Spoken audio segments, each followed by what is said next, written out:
Hey everyone, I'm Sapna. I lead product at Maxim AI. And today in this cookbook, we're going to walk through how you as a PM can do a more detailed error analysis for your AI application.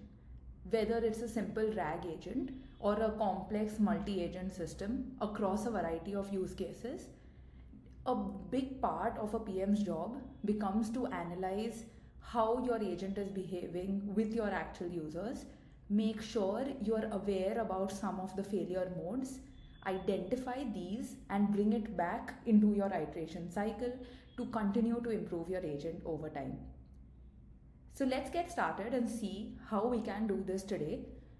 What you see on my screen is the Maxim UI, and I'm going to quickly go into the log section where we are able to log a repository for our particular project. For today, we are going to walk through this agent which does insurance claim processing, and you can see we have entirety of our metrics as our traces of user interactions are being logged here. So you can see in the recent past, we've had some traces pushed based on user interactions, what is the cost, tokens, deep dive into each of these based on the time frame that you are interested in. You could also filter these in a lot of detail. But what I'm going to start with is actually going into some of the log details and seeing how we can analyze our errors and find the failure cases. So here, for example, you can see we have all of our different logs, what the input was, what the output was, all of these other metrics around tokens, cost, latency, model, etc. You could also send specific tags so that you can slice and dice this data based on customer, tenant ID, the particular category, things like that. So let's look at what does one trace mean and what does it look like. A trace is one request and response between the system and the user, which means in this case, the input that came from this user was a claim analysis request. All of the details that they added is a part of the input, and the output of this entire claims processing system is for this agent to be able to give an analysis on whether this claim should be processed or not, classification, categories that it falls under, coverage analysis, etc., etc., based on the policy of this user. So in this case, we have multiple attachments, the policy that this user Samantha had, the documents that she has uploaded as a part of this claim. All of this is now logged, and you can very quickly analyze based on the input and the output, and even some details around the user, whether this agent has done its job well or not. On the left here, we can actually look at what happened within this process. It wasn't, of course, a single process of just a simple LLM call. There were multiple steps that happened, and this section allows us to kind of analyze that. That is really important to pinpoint where something may have gone wrong. In this case, you can see there are multiple steps in my agent. The risk assessment step checks for the policy documents and then does a risk assessment analysis. There's an eligibility check, a documentation review, etc., etc., till finally, once we've extracted the evidence, the agent is able to take a final decision. So there are lots of retrieval steps happening in between. There are generation calls where you can see the complete details of what happened within each of these steps, what were the chunks that were retrieved, if you want to send metadata and things like that. But where this becomes super helpful is also to look at this from a overall angle of different types of steps. What you're seeing here is retrievals and generations. You could be logging tool calls, you could be logging events for a certain point in time, events that you want to particularly log. You could also send tags with each of these, and sometimes also use this in the context of a session if this is a multi-turn agent. We can view this in our timeline view, go deeper into each of these sub agents that exist here and look at what exactly happened in that particular case as well. Now I'm going to quickly look at what can we do with this information. Now that we've understood a log, of course, it's not possible to manually analyze each and every log, right? So as much as you would want to look at some of these logs, you would want to have some easy way to filter and search through these logs. Maybe only look at particular cases where an error was true. I'm not sure if we have any error cases here, but you would otherwise be able. So you can see there are some error cases here where, let me just move this and close this graph for now. And here you can see that in this particular case, there was an error that happened for some reason at a particular step in documentation review. So you have very detailed error logging as well. Similarly, you could look at cases where latency errors were true and latencies were maybe greater than 30,000 milliseconds. And I'm going to go ahead and search for these. Okay, I think there are none here. Maybe we can just make this a smaller number and look at this. So you can see now we have 3 logs. So in this way, you have complete control using our Omnibar to actually analyze what is happening, save some of these views. Every time I come to this screen, I don't want to come every day and be looking at the same things by setting up my whole setup again. How do I save this to come back to? I could just create a saved view to say errors with high latency, put this in here and always come back to it much more easily.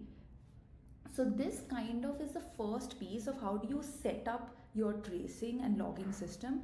All of this is powered by an SDK integration that could most probably be just a one-line integration into your existing agent frameworks, or if you want to have more granular control, that is something you can do as well.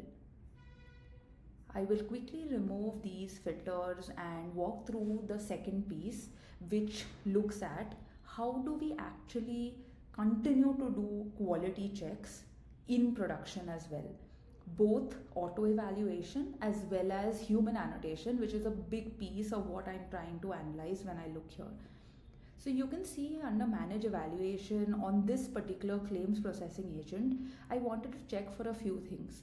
I wanted to specifically measure faithfulness, which checks whether my output was grounded in all of the retrieved context. And we already saw that it retrieves the evidence from the claim and compares it to the policy, and that is what is finally compared to gives the output.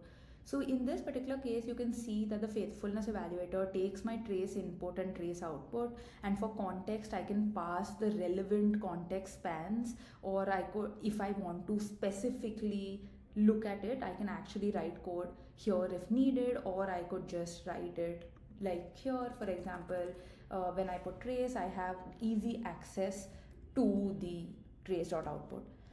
Now in these cases, for us, it's very important that none of this requires code changes. You should be able to run evaluations directly from the UI, and all of this allows for that flexibility. You can add as many evaluators as you need. You can define a sampling rule if you don't want to evaluate all of your logs for cost, add rate limits, things like that. And coming to the second piece, which is human evaluation, you can also assign certain human evaluators. In this case, we've put a basic correctness, which is a thumbs up, thumbs down on the trace, and I'm going to go ahead and save this configuration. Now you can see here on this table that we already have some faithfulness values here, where for each of these cases you could look at why the faithfulness score was a particular way. Here you can see that there is a particular kind of statements regarding timestamps and promptness of reporting which were not inferred from the context and seem to be hallucinated. Similarly, you can look at what were the values that went to this evaluator and really debug what went wrong. At the same time, it becomes important to do this from a human annotation perspective. How can I analyze this and put in my own comments? So I can click this annotate button. We have the correctness evaluator that we had attached. I can say maybe this information is not actually correct as per what was expected, and I can put in a comment saying it missed the detail about policy timeline about to expire, which was a particular disclaimer you had within the policy. Now, if I put this and I put, I can also rewrite the output if I require to, and I'm going to go ahead and save this annotation.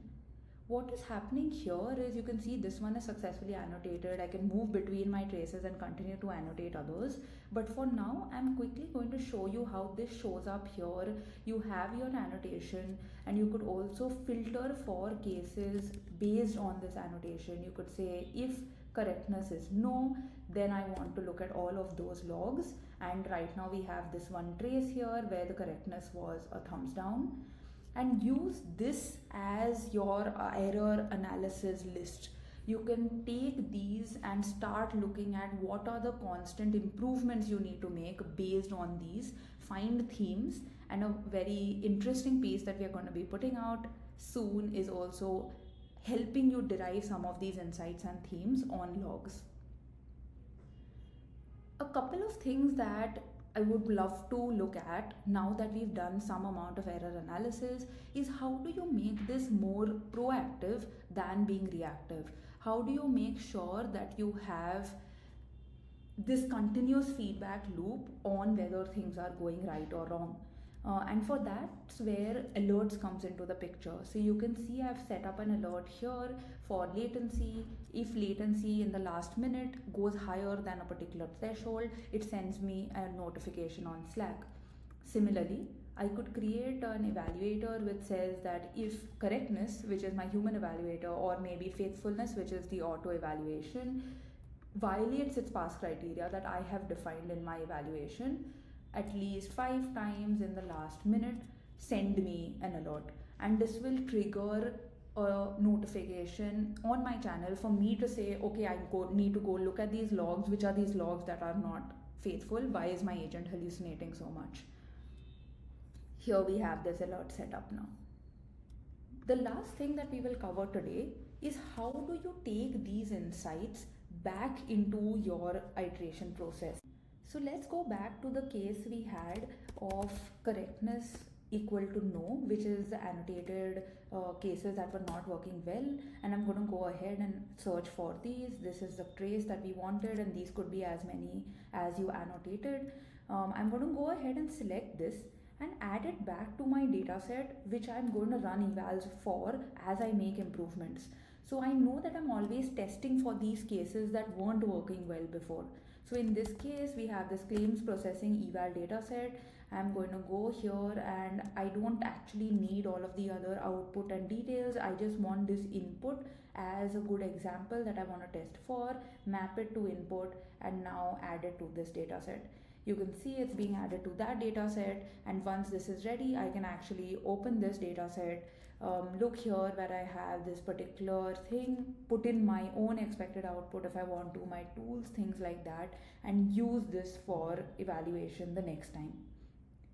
So that's what we had on the log side. We do hope that you are able to analyze your errors in your agent more granularly. If you have questions while doing this and would love to discuss some of how this translates to your use case, do reach out, and all the best in this process.